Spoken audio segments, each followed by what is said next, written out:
cleaning up. Away. तो दोस्तों ये मूवी एक सच्ची घटना पे आधारित है और ऑस्ट्रेलिया में हर साल लगभग 30,000 लोगों की मिसिंग रिपोर्ट आती है, जिसमें से 90% लोग तो एक महीने के अंदर ही ढूंढ लिए जाते हैं, लेकिन बाकी 10% लोगों का कुछ पता नहीं चलता। तो मूवी की शुरुआत होती है नॉर्थ वेस्टर्न ऑस्ट्रेलिया के एक हाईवे से, जहाँ पे हम दो पुलिस ऑफिसर ब्रायन और कॉर्नर को देखते हैं। ये दोनों ऑफिसर हाईवे पे अपनी ड्यूटी कर रहे होते हैं, जो यहाँ से गुजरने वाली गाड़ियों की स्पीड चेक करते हैं और ज्यादा स्पीड होने पे उसका चालान काट देते हैं। और जब ये दोनों अपनी ड्यूटी कर रहे होते हैं, तभी उन्हें एक पीछे से ट्रक आता हुआ दिखाई देता है, जिसके बाद वो दोनों उस ट्रक की स्पीड को चेक करते हैं। लेकिन चेक करने के बाद उस ट्रक की स्पीड 100 से कम होती है।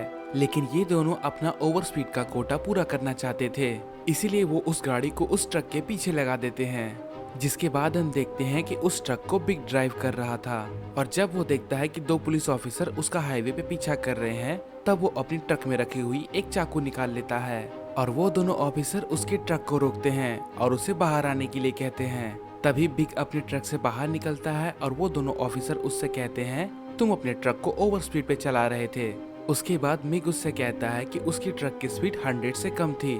उसके बाद वो दोनों ऑफिसर उसकी इंसल्ट करने लगते हैं और वे लोग उसका कोई भी बात नहीं सुनते और वे लोग उसे ओवर स्पीड का टिकट देकर वहां से जाने लगते हैं। इसके बाद हम देखते हैं कि मिग अपना बदला लेने के लिए अपनी ट्रक से स्नाइपर गन को निकालता है और इधर हम देखते हैं कि वो दोनों ऑफिसर बहुत खुश हो रहे होते हैं, क्योंकि उन दोनों ने बिना किसी वजह के मिग को ओवर स्पीड की टिकट थमा दी थी।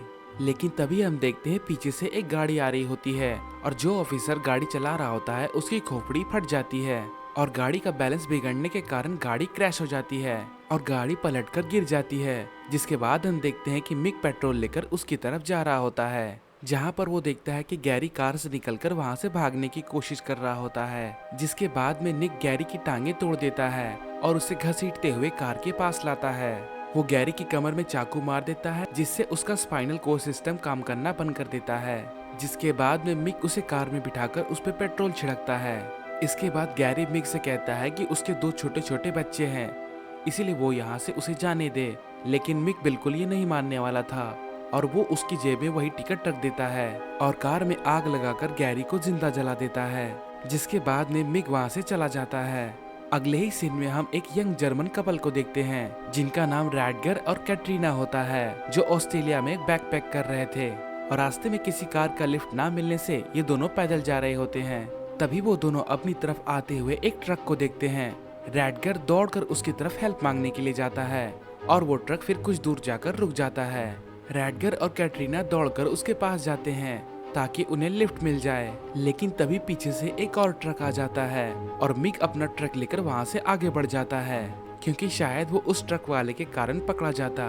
अब यहाँ पर रैडगर और कैटरीना उस आ रहे वाले ट्रक से अपनी मदद मांगने लगते हैं, जहाँ पर रैडगर को ये समझ में नहीं आ रहा था कि वो ट्रक अचानक रुकने के बाद फिर वापस क्यों चला गया। फिर वो ट्रक वाला अचानक उन दोनों को लिफ्ट दे देता है और उसके बाद वो दोनों उस ट्रक में बैठ जाते हैं और उसके बाद वो दोनों फिर एक ओल्ड लेडी के गाड़ी में लिफ्ट लेते हैं और कुछ ही देर में वो लोग वोल्फ क्रीक पहुंच जाते हैं, जहां पर वो कुछ देर बहुत एंजॉय करते हैं और शाम होने से पहले वहां से निकल जाते हैं। रास्ते में उन्हें एक कार दिखाई देती है। फिर रैडगर उस कार से लिफ्ट मांगने की कोशिश करता है, लेकिन वो कार उन्हें लिफ्ट नहीं देती। अब कार में लिफ्ट ना मिलने के कारण वो दोनों पैदल चलने लगते हैं। जब पैदल चलते चलते रात होने वाली होती है, तब वो दोनों वहीं पर कैंप लगा के आराम करने लगते हैं और अपनी रात को वहीं पे बिताने की सोचते हैं। लेकिन तभी हम देखते हैं कि मिग वहां से अपनी कार लेकर गुजर रहा होता है और तभी वो उस टेंट की लाइट को देख लेते हैं जिसमें रैडगर और कैटरीना थी। फिर मिग रैडगर के टेंट के पास आता है और रैडगर टेंट से बाहर निकलकर उसे देखता है। फिर इसके बाद मिग उनसे कहता है कि ये एक नेशनल पार्क है और यहाँ पर कैंप लगाना मना है। और इसके बाद मिग उनसे ये भी कहता है कि अगर वो यहाँ पर पकड़े गए तो उन्हें चार्ज लगेगा। इसके बाद फिर मिग रैडगर को टाउन तक लिफ्ट देने के लिए कहता है। फिर रैडगर मिग से कहता है कि वो यहाँ पर कोई गलत काम नहीं कर रहा है और वो अपनी रात यहीं पर गुजार लेगा। इस पर मिग को गुस्सा आ जाता है और वो रैडगर को खींच के उसके पीठ में चाकू घुसा देता है। ये देखकर कैटरीना रोते हुए रैडगर के पास जाती है, जहाँ पर मिग कैटरीना को पकड़ लेता है और उसके साथ रेप करने की कोशिश करता है। लेकिन रैडगर आकर पीछे से मिग पे अटैक कर देता है और यहाँ पर रैडगर की हालत पहले से और ज्यादा खराब होने लगती है। जिसके बाद मिक रेडगर को बहुत मारता है और उसकी गर्दन को चाकू से रेतने लगता है और वो उसकी गर्दन को उसकी धड़ से अलग कर देता है। और इतने भयानक सीन को देखकर कैटरीना शॉक हो जाती है और वो अंदर ही अंदर टूट जाती है। उसके बाद फिर मिक कैटरीना को बेहोश कर देता है। फिर अगले ही सीन में हम देखते हैं कि जब कैटरीना को होश आता है तब वो देखती है कि मिक रेडगर के बॉडी पार्ट्स को काट कर कुत्तों को खिलाने जा रहा है। ये सब देखकर कैटरीना बहुत ही ज्यादा डर जाती है और वहाँ से भाग जाती है। लेकिन मिक को उसके बारे में पता चल जाता है और वो अपनी कार से उसका पीछा करने लगता है, लेकिन कैटरीना उसे चकमा देने में कामयाब हो जाती है। इसके बाद हम एक टूरिस्ट पॉल हैमर को हाईवे पर कार ड्राइव करते हुए देखते हैं। तभी अचानक से कैटरीना उसके कार के सामने आ जाती है और पॉल हैंड ब्रेक लगा देता है। पॉल कैटरीना के पास आता है और कैटरीना उसे हेल्प मांगती है। उसकी हालत देखकर पॉल उसे अपनी कार में बिठा लेता है। कैटरीना अभी भी बहुत ज्यादा डरी हुई थी। पॉल उसके हाथ में बंधी हुई रस्सी को काट देता है, लेकिन तभी कैटरीना को ढूंढता हुआ मिक वहाँ पर आ जाता है, जहाँ पर कैटरीना जल्दी से पॉल को कार स्टार्ट करने के लिए कहती है। इसके बाद पॉल अपनी कार को जल्दी से स्टार्ट करके वहाँ से भागने लगता है। यहाँ पर पॉल को कुछ भी समझ में नहीं आ रहा था कि आखिर हो क्या रहा है और यहाँ पर मिक उसका पीछा करते हुए उसकी कार को टक्कर मारता है। उसके बाद मिक अपनी कार को पॉल की कार के सामने लाता है और वो एक चाकू दिखाता है जिसमें अभी भी खून लगा हुआ था। कैटरीना ये देखकर और ज्यादा घबरा जाती है और वो अपनी कार की स्पीड को और ज्यादा बढ़ा देती है, लेकिन मिक इनका पीछा छोड़ने वाला बिल्कुल भी नहीं था।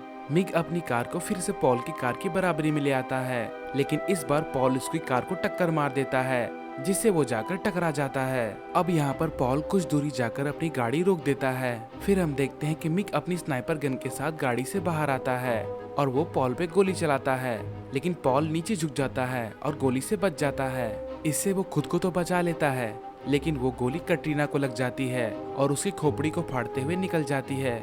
ये सब देख के पॉल बहुत ही ज्यादा घबरा जाता है और मिक उसे फिर से शूट करने वाला था, लेकिन वो अपनी गाड़ी को स्टार्ट करके जल्दी से वहाँ से भाग जाता है। पॉल अपनी गाड़ी को कंटिन्यू चलाता रहता है और सुबह होने पे वो अपनी गाड़ी को एक जगह पे रोकता है। इसके बाद पॉल कैटरीना की बॉडी को अपनी गाड़ी से निकालकर उसे एक कपड़े से ढक देता है। पॉल कैटरीना को बचा नहीं पाया था, इस बात का उसे बहुत पछतावा होता है। इसके बाद वो अपनी कार में बैठकर वहाँ से निकल जाता है। काफी टाइम ड्राइव करने के बाद वो एक हाईवे पे पहुँचता है और डायरेक्शन जानने के लिए वो मैप को देखने लगता है, क्योंकि उसे रास्ते के बारे में पता नहीं था, क्योंकि वो भटक गया था। अब पीछे से एक कार आती है, जिसे देखकर वो बहुत ही खुश हो जाता है और उसे लगता है कि अब उसकी हेल्प हो जाएगी। वो हेल्प के लिए कार को रोकने की कोशिश करता है, लेकिन कार नहीं रुकती और वहाँ से चली जाती है, जिसके बाद वो काफी अपसेट हो जाता है। फिर थोड़ी ही देर बाद वो अपने पास आते हुए एक ट्रक को देखता है, जो उससे थोड़ी ही दूर पर रुक जाती है। वो देखता है कि उस ट्रक में मिक बैठा हुआ है, इसलिए वो अपनी कार को लेके जल्दी से वहाँ से भागने लगता है। यहाँ पर मिक भी अपनी ट्रक से उसका पीछा करने लग जाता है और वो पीछे से पॉल की कार को टक्कर मारता है, लेकिन पॉल किसी तरीके से अपने आप को संभाल लेता है और वो जिग-जैग स्टाइल में कार को चलाने लगता है और मिक उसकी गाड़ी को टक्कर नहीं मार पाता। अब ये दोनों अपनी गाड़ी को फुल स्पीड में चला रहे होते हैं। तभी पॉल को अपने सामने बहुत सारे कंगारू दिखाई देते हैं, जो कि रोड क्रॉस कर रहे थे।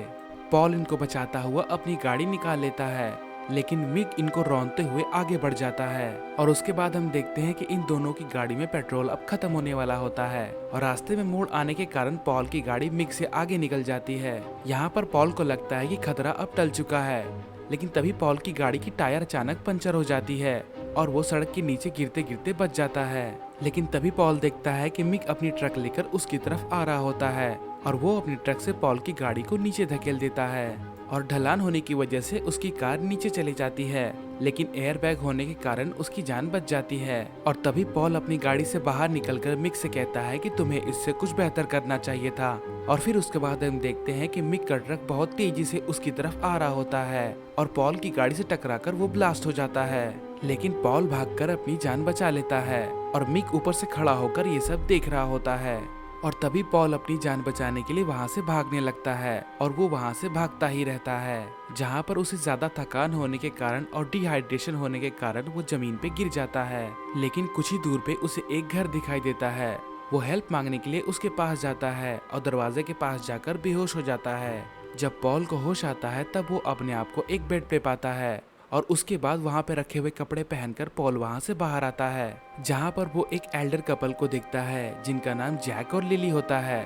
लिली उसे खाना देती है और उससे कहती है कि हम लोग थोड़ी ही देर में शहर की तरफ निकल जाएंगे। लेकिन जब पॉल खाना खा रहा होता है तभी मिक बाहर आकर चिल्लाने लगता है और पॉल ये सुनकर बहुत डर जाता है। जैक अपनी गन लेकर बाहर आता है और वो मिक को वहाँ से जाने के लिए कहता है। फिर उसके बाद मिक वहाँ से चुपचाप चला जाता है। फिर जब जैक अपने घर के अंदर आकर दूसरी गन को देखता है तब वो वहाँ से गायब होती है। फिर मिक पीछे से आकर उसे शूट कर देता है। उसके बाद लिली वहाँ से भाग के बचने की कोशिश करती है, लेकिन मिक उसे भी मार डालता है। ये सब देखकर पॉल वहाँ पे पीछे के दरवाजे से भाग जाता है, लेकिन मिक उसे भागते हुए देख लेता है और वहाँ पे बंधे हुए घोड़े को लेकर वो उसका पीछा करने लगता है। कुछ देर बाद रात हो जाती है और रात होने की वजह से पॉल झाड़ियों में छुप जाता है, लेकिन मिक वहाँ से भी पॉल को ढूंढ लेता है और उसे दौड़ा दौड़ा कर बहुत मारता है, जिसकी वजह से पॉल बेहोश हो जाता है। अब अगले सीन में हम देखते हैं कि जब पॉल को होश आता है तब वो अपने आप को चेयर से बंधा हुआ पाता है और पॉल को वहाँ पे बहुत सारे टूल्स दिखाई देते हैं जिन्हें देखकर वो काफी घबरा जाता है। जिसके बाद हम देखते हैं कि मिक वहाँ पे आता है और उसे आउटबैक का पहला रूल बताता है कि किसी के लिए भी कार नहीं रोकना। पॉल को इसके बारे में जानकारी नहीं होती है, इसीलिए उसने कैटरीना की हेल्प करने के लिए कार रोकी थी, जिसके कारण उसने आउटबैक के पहले रूल को तोड़ा होता है और मिक उसे इसी बात की सजा दे रहा होता है। पॉल मिक को बहुत सारे इंग्लिश जोक सुनाता है, जिससे मिक उससे थोड़ा इम्प्रेस होता है और वो दोनों साथ में ड्रिंक करने लगते हैं। मिक पॉल का एक हाथ खोल देता है। फिर मिक पॉल से कहता है कि वो उसके साथ एक गेम खेलने वाला है। फिर वो उससे कहता है कि वो उसे हिस्ट्री के 10 क्वेश्चन पूछेगा। अगर उसने 5 क्वेश्चन के उत्तर सही दे दिए तो वो उसे वहाँ से जाने देगा। फिर ये बात सुन के पॉल बहुत ही खुश हो जाता है, क्योंकि वो इतिहास का स्टूडेंट था और उसे इतिहास के बारे में बहुत कुछ मालूम था। फिर उसके बाद मिक एक ग्राइंडर मशीन लेके आता है। फिर पॉल उससे पूछता है कि तुम ये मशीन यहाँ पे क्यों लाए हो। उसके बाद मिक उससे कहता है कि अगर उसने गलत जवाब दिया तो वो उसकी एक उंगली को काट देगा। उसके बाद मिक पॉल से अपना क्वेश्चन करना शुरू करता है और पॉल उसके क्वेश्चन का सही सही जवाब दे रहा होता है, लेकिन फिर भी मिक पॉल की उंगली को काट देता है, क्योंकि पॉल उसके सामने ज्यादा स्मार्ट बन रहा था, जिसकी वजह से पॉल को बहुत ही दर्द हो रहा होता है। फिर मिक पॉल से कहता है कि वो उससे एक और क्वेश्चन करेगा और उसके बाद वो दोनों ड्रिंक करेंगे। उसके बाद मिक पॉल से पूछता है कि ऑस्ट्रेलिया का फेवरेट क्रिकेटर कौन है, लेकिन पॉल फिर मिक से कहता है कि उसे क्रिकेट के बारे में कुछ भी नहीं मालूम है। पॉल ये सब जानबूझ के कर रहा था ताकि उसका दूसरा हाथ भी खुल जाए। फिर मिक पॉल को हिंट भी देता है कि उसका नाम डी से शुरू होता है, लेकिन पॉल उसके क्वेश्चन का आंसर फिर भी नहीं देता। उसके बाद मिक पॉल की उंगली को काटने वाला था, लेकिन पॉल उसके दूसरे हाथ की उंगली को काटने के लिए कहता है। उसके बाद वो दूसरे हाथ को खोलकर उसकी उंगली को भी काट देता है। उसके बाद में फिर मिक अंदर ड्रिंक लेने के लिए जाता है। इसके बाद पॉल अपने पीछे एक हथौड़ी को छुपा लेता है। फिर उसके बाद जब मिक उसके पास आता है तब पॉल उस हथौड़ी से मिक को मार देता है। उसके बाद पॉल उसके क्वेश्चन का जवाब देता है, इट्स डाउन ब्रेडमैन। लेकिन तभी मिक फिर से उठ जाता है और पॉल ये देखकर वहाँ से भाग जाता है।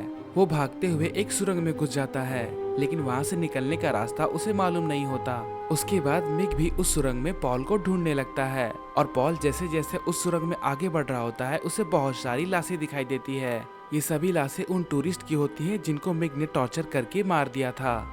लेकिन तभी पीछे से एक लड़की उठकर पॉल को हाथ लगाती है और उससे हेल्प मांगने के लिए चिल्लाती है। पॉल ये सब देखकर बहुत डर जाता है और वहाँ से भाग जाता है। पॉल थोड़ा आगे जाता है तो उसे एग्जिट गेट दिखाई देता है, लेकिन जैसे ही वो आगे बढ़ रहा होता है तभी अचानक वहाँ पे 2 कुत्ते आ जाते हैं, जिसमें से एक कुत्ता मिक के बनाए हुए ट्रैप में फंस जाता है और मारा जाता है। फिर पॉल जब अपने आसपास देखता है तब उसे पता चलता है कि मिक ने चारों तरफ ट्रैप लगाया होता है। जब पॉल आगे जाने वाला होता है तब उसे किसी के आने का आभास होता है। फिर पॉल को लगता है कि मिक उसकी तरफ आ रहा है और वो उसे मारने के लिए वहीं पे छुप जाता है, लेकिन तभी मिक उस लड़की को धक्का देकर उस ट्रैप में फंसाकर मार देता है। फिर पॉल देखता है कि ये तो वही लड़की होती है जो कुछ देर पहले उससे हेल्प मांग रही थी, लेकिन तभी मिक पीछे से आता है और पॉल को पकड़ लेता है और उसके बाद वो उससे कहता है कि सभी फॉरेनर कीड़े मकोड़े होते हैं और उन सभी को मिटाना मेरा काम है। फिर वो आगे पॉल से कहता है, which makes me winner and which makes you, और उसके बाद फिर मिक पॉल को बेहोश कर देता है। फिर अगले ही सीन में हम देखते हैं कि जब पॉल को होश आता है तब वो अपने आप को टाउन के बीच के फुटपाथ में पड़ा हुआ पाता है, जहाँ पर उसकी पूरी बॉडी में बहुत गहरे जख्म भी होते हैं। यहाँ पर पॉल को अपने हाथ में एक रिटर्न नोट भी मिलता है जिस पर लूजर लिखा होता है, जिससे हमें ये पता चलता है कि मिक बाकी सब फॉरेनर्स को लूजर मानता था। तभी वहाँ पे 2 पुलिस वाले आते हैं और पॉल को पकड़ के ले जाते हैं। फिर इसके बाद हमें ये पता चलता है कि ग्रीक में जितने भी हो रहे सारे मर्डर्स का जिम्मेदार पॉल को ही बना दिया था, जबकि पॉल ने इन सब के बारे में पुलिस को बताया था। और इन्वेस्टिगेशन के दौरान पे पॉल को मेंटल ब्रेकडाउन हो जाता है, जिसके कारण उसे उसके देश इंग्लैंड में भेज दिया गया था और एशवर्थ हॉस्पिटल में उसे फुल टाइम केयर में रखा गया था, जो अभी भी परमानेंट रेसिडेंस में लिस्टेड है। और फिर इसके बाद हम मिक को देखते हैं, जो कि अभी भी आजाद घूम रहा होता है, क्योंकि उसका टूरिस्ट को मारना अभी भी जारी होता है। तो दोस्तों, अगर आपको ये एक्सप्लेनेशन अच्छी लगी है तो वीडियो को लाइक जरूर करें। अगर आप चैनल पर नए हैं तो चैनल को सब्सक्राइब करना बिल्कुल ना भूलें। Thanks for watching.